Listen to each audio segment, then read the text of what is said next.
नमस्कार, मैं हूं ब्रजेश श्रीवास्तव और आप देख रहे हैं आप सबका पसंदीदा शो टॉक विद ब्रजेश। आज एक बार फिर बात होगी अडानी प्रकरण की। अडानी पर विवाद थमने का नाम नहीं ले रहा। एक तरफ अडानी का अंपायर ताश के पत्तों की तरह ढह रहा है। लगातार जो टॉप 10 की सूची है उसमें अडानी नीचे गिरते जा रहे हैं। 20 नंबर से भी नीचे जा चुके हैं। लगातार जो उनकी संपत्ति थी वो ताश के पत्तों की तरह ढहती जा रही है। तमाम शेयर अडानी समूह के औंधे मुंह गिर रहे हैं। इस बीच अडानी के मुद्दे को लेकर के देश की संसद से लेकर सड़क तक संग्राम जारी है।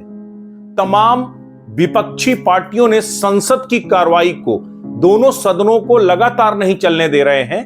ये मांग कर रहे हैं कि अडानी प्रकरण को लेकर के जेपीसी जांच की मांग की जाए या फिर सुप्रीम कोर्ट की निगरानी में एक बड़ी जांच हो, क्योंकि दरअसल एक बड़ा स्कैम है।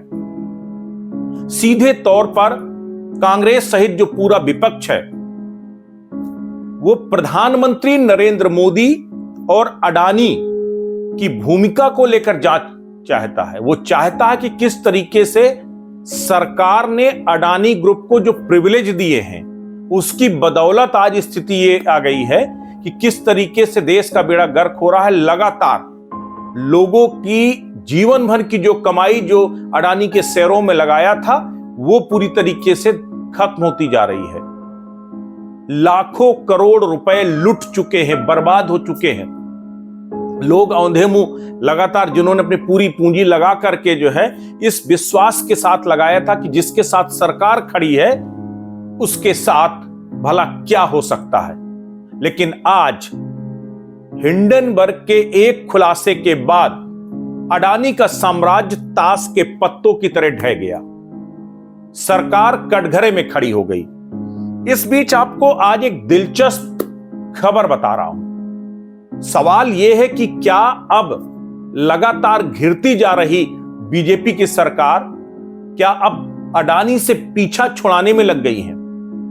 ये सवाल इसलिए, यूं तो अभी तक अडानी प्रकरण को लेकर के प्रधानमंत्री ने इसको लेकर कोई रिप्लाई नहीं किया है। वित्त मंत्री निर्मला सीतारमण का सीधे तौर पर बयान आया कि हमारी इस पर नजर है और अडानी प्रकरण से सरकार का कोई लेना देना नहीं है। तो एक तरह से वित्त मंत्री ने पल्ला झाड़ लिया कि सरकार का उससे कोई लेना देना नहीं, लेकिन विपक्ष मानने को तैयार नहीं है। लेकिन इस बीच आपको कुछ एक दो ऐसे इंसिडेंट्स हैं जो कहीं ना कहीं ये इशारा कर रहे हैं कि अब शायद बीजेपी शासित राज्यों के जरिए अब लगातार जो अडानी का एम्पायर है उसको जिस तरीके से ढह रहा है, विपक्ष सवाल खड़े कर रहा है, उसकी वजह से अब सरकार अडानी से पीछा छुड़ाना चाहती है। उसकी शुरुआत उत्तर प्रदेश से हो गई है। उस उत्तर प्रदेश से, जिस उत्तर प्रदेश की राजधानी लखनऊ का एयरपोर्ट अडानी संभाल रहे हैं। गंगा एक्सप्रेसवे, 18,000 करोड़ का गंगा एक्सप्रेसवे अडानी वहां पर चला रहे हैं। उत्तर प्रदेश में निवेश की जब जब बात आई, पिछली अभी इन्वेस्टर समिट हुई थी, उसमें अडानी पावर को पूरा जो है ट्रांसमिशन का और अडानी पावर के जरिए ही पूरा जो औद्योगिकरण का सपना था सरकार वो संजो रही थी। यानी हर एक जगह पर अडानी की मौजूदगी थी। लेकिन आज एक खबर ने भूचाल ला दिया। एक खबर आई उत्तर प्रदेश के विद्युत वितरण निगम से, जो मध्यांचल विद्युत वितरण निगम है।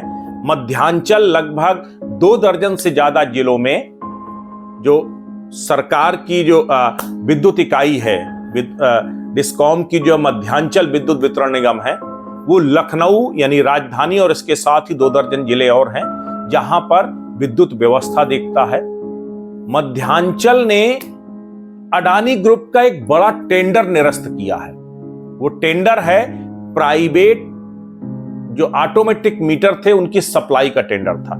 5400 करोड़ का वो टेंडर था, यानी 5400 करोड़ का भारी भरकम एक टेंडर जो मध्यांचल विद्युत वितरण निगम ने जिस टेंडर को अडानी को अलॉट किया था प्राइवेट मीटर्स की सप्लाई को, उसे आज निरस्त किया है।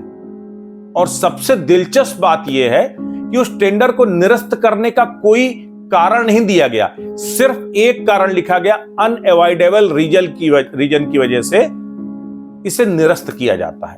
अब वो अनअवॉइडेबल रीजन क्या है, आपको इसके बारे में भी थोड़ा सा बताते हैं। दरअसल अगर हम थोड़ा सा आंकड़ों के लिहाज से समझें तो दरअसल पूरे उत्तर प्रदेश में 2.5 करोड़ स्मार्ट प्रीपेड मीटर का टेंडर किया जा रहा है, जिसमें 25,000 करोड़ का ये पूरा टेंडर है।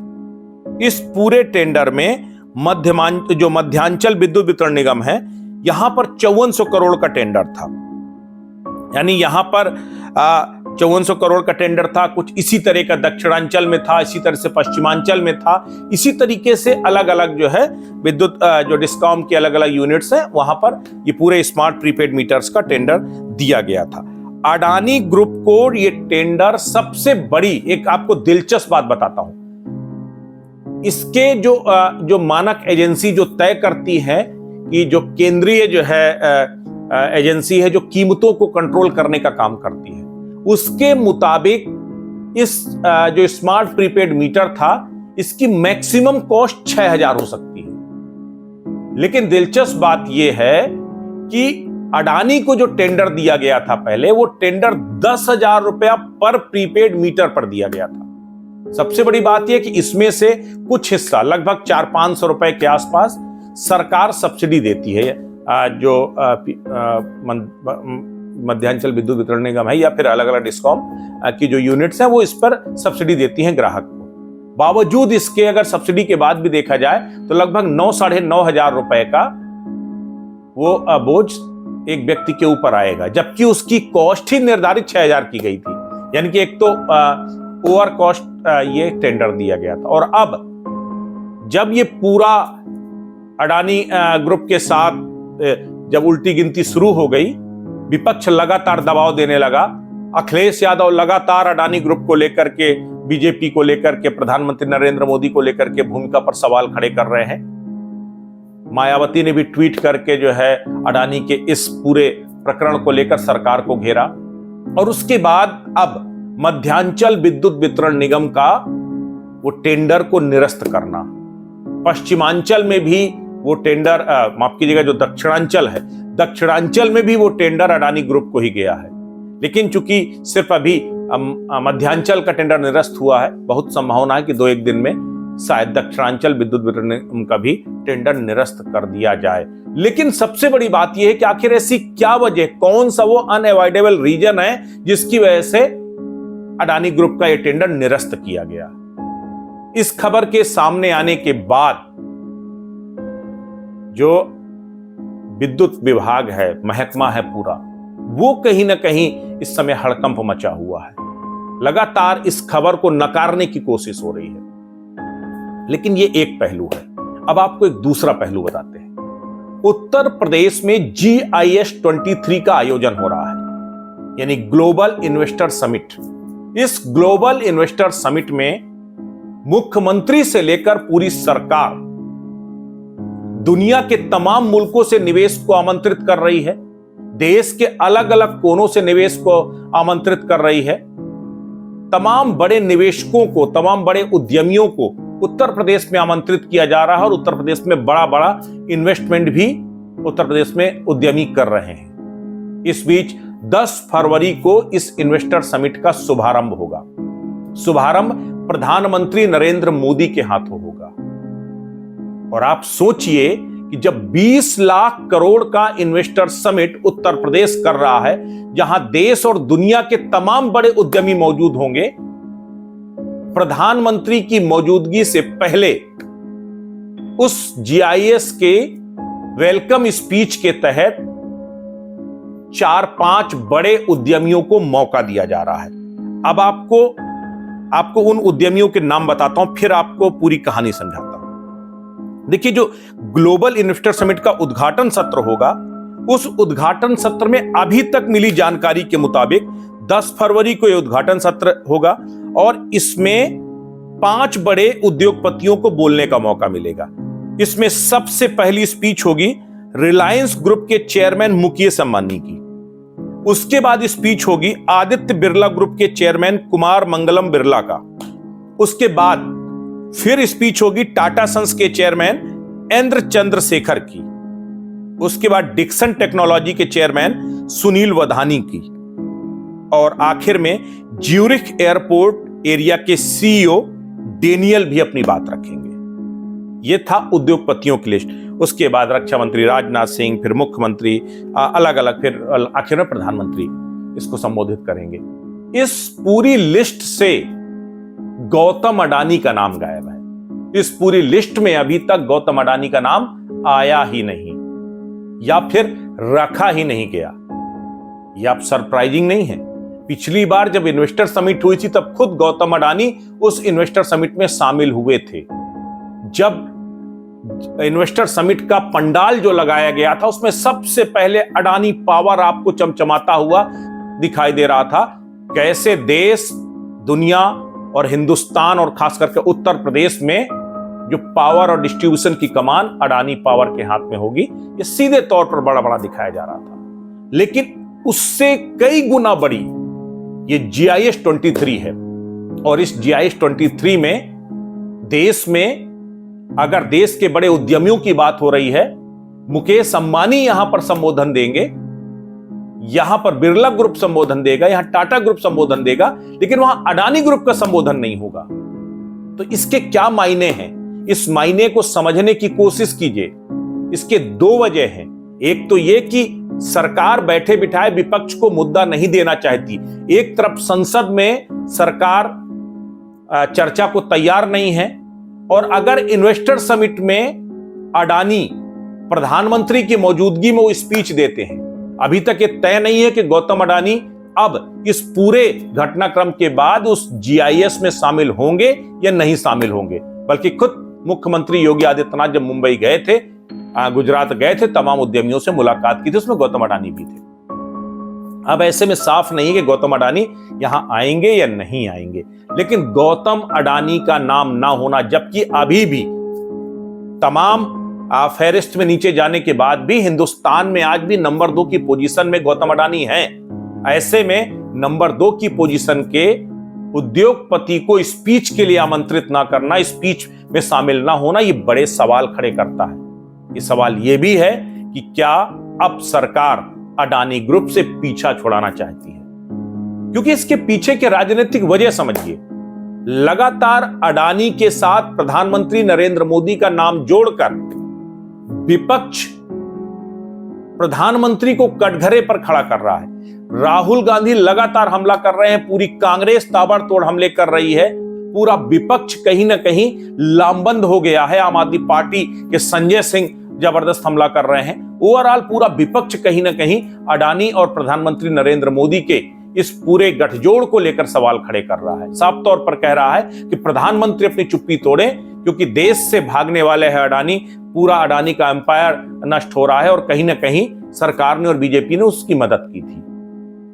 तो 2024 के चुनाव से पहले अब बीजेपी नहीं चाहती है कि अडानी का मुद्दा बीजेपी की गले की फांस बने, प्रधानमंत्री नरेंद्र मोदी की साख पर बट्टा लगाए, प्रधानमंत्री नरेंद्र मोदी की छवि खराब करे। यही वजह है कि सरकार ने पहले कह दिया कि अडानी ग्रुप से सरकार का कोई लेना देना नहीं है। उसके बाद जो है अब एक एक करके जो है आगे आने समय में, अभी सेबी ने अडानी के जो है कुछ शेयर को निगरानी में रखा है। RBI ने कहा है कि हम तमाम जो है जो बैंकों के जो कर्ज हैं उनकी जो है जांच कर रहे हैं, हम लगातार निगरानी रख रहे हैं, हम बिल्कुल भी कोताही नहीं बरतेंगे जो है। तो ओवरऑल जो तमाम नियामक एजेंसियां हैं वो अचानक एक्टिव हो रही हैं। सरकार, जो बीजेपी शासित राज्य की सरकारें हैं, वो सरकारें कहीं ना कहीं अब कन्नी काटती नजर आ रही हैं। तो क्या एक गुब्बारा, जो चीनी गुब्बारा जो अमेरिका में फूटा, वो अमेरिका की एक मिसाइल ने जो हिंदुस्तान में अटैक किया गौतम अडानी के उस पूरे बने बनाए गुब्बारे को लेकर, तो क्या वो गुब्बारा फूटने के बाद अब उनके सबसे अजीज और सबसे चहेते मित्रों ने भी साथ छोड़ दिया है क्या? कि आप सरकार अडानी ग्रुप से पीछा छुड़ाना चाहती है, अपना दामन बचाना चाहती है क्या? ये बड़े सवाल है। ये कुछ चीजें ऐसी थी जो चर्चा में लाई जानी जरूरी थी। हो सकता है इत्तेफाक हो, हम ये नहीं कह रहे हैं कि ऐसा है। हो सकता है कि उस टेंडर में कोई गड़बड़ी रही हो, इसलिए उसे निरस्त किया गया हो सकता है अभी आने वाले वक्त में जो है, जब जीआईएस शुरू हो तब गौतम अडानी भी दिखाई दे जाए, उनकी स्पीच भी हो जाए। लेकिन अभी तक कि जो प्रोसीडिंग सामने आई है, जो जानकारी सामने आई है, उसके मुताबिक जीआईएस में गौतम अडानी का उद्बोधन नहीं होगा। जीआईएस में प्रधानमंत्री जब तक मौजूद रहेंगे तब तक गौतम अडानी के आने की कोई सूचना नहीं। अगर आएंगे भी तो मंच से बोलेंगे नहीं। इस बीच एक बड़ा टेंडर, 5,500 करोड़ का टेंडर निरस्त कर दिया जाता है। तो ये सारी चीजें बता रही हैं कि शायद अपनी साख बचाने के लिए, अपनी छवि बचाने के लिए अब सरकार अडानी ग्रुप से पीछा छुड़ाती नजर आ रही है। आपको हमारा विश्लेषण कैसा लगा, कृपया कमेंट करके जरूर बताएं और हमारे इस पेज को लाइक और सब्सक्राइब जरूर करें। नमस्कार।